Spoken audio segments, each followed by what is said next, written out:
Cuando Estados Unidos y otras potencias mundiales vieron las riquezas que tiene el Perú en sus tierras, se planeó la creación del terrorismo y de esa creación se encargó la CIA. En los 80 un grupo de marineros enviados por la CIA subieron a Ayacucho a asesinar a comuneros, que reclamaban un fraude en unas elecciones. Aprovecharon esa rebelión para poder instalar el cuento del terrorismo.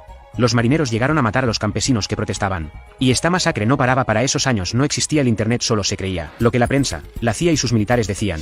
Comenzaron a matar sin piedad hasta que un grupo de comuneros tomaron las armas para enfrentar a los marineros, camuflados llamados los sinchis, por los pobladores tal como lo describe la canción de la Flor de la Retama, en esa región del Perú. Entonces la CIA siguió con su plan instalando a dos personajes que se encargarían de jugar al gato y al ratón, para poder robar las riquezas peruanas. Esas dos creaciones fueron Abimael Guzmán y Vladimiro Montesinos. Pero para poder saquear al Perú en su totalidad faltaba poner a un presidente. Y la CIA ya tenía a dos candidatos. Ellos eran Mario Vargas Llosa y Alberto Fujimori. Para los años 80 y 90 se creó el Grupo Colina, integrado por 120 militares de alto rango, para poder dinamitar las torres eléctricas e incomunicar a los pueblos. Todos estos cochebombas eran puestos por estos militares. Y la prensa se encargaba de culpar a los campesinos con el nombre de terroristas. El asesino Abimael Guzmán, aprovechándose de toda esta convulsión social, habló con los estudiantes de los Andes para combatir a los marineros y militares que mataban a los pobladores. Los estudiantes y campesinos, no teniendo otra opción, se unieron a su pensamiento maoísta. La CIA había concretado su plan macabro.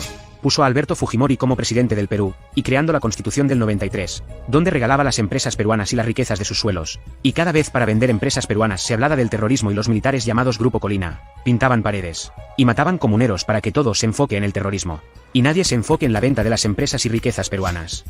Hay que recordar que cuando se ubicó a Abimael Guzmán, los de inteligencia le avisaron a Fujimori y Montesinos que ya habían ubicado Guzmán, y Montesinos y Fujimori enviaron a poner un papel debajo de la puerta de donde estaba Abimael Guzmán, diciéndole que escape, que ya lo había ubicado los de inteligencia peruanos. CIA ya tenía a sus tres piezas para el saqueo al Perú: Abimael Guzmán, Alberto Fujimori y Vladimiro Montesinos, y no iba a permitir que inteligencia del Perú detenga a Abimael Guzmán, sino el cuento del terrorismo se les iba a acabar, y así no iban a poder saquear al Perú.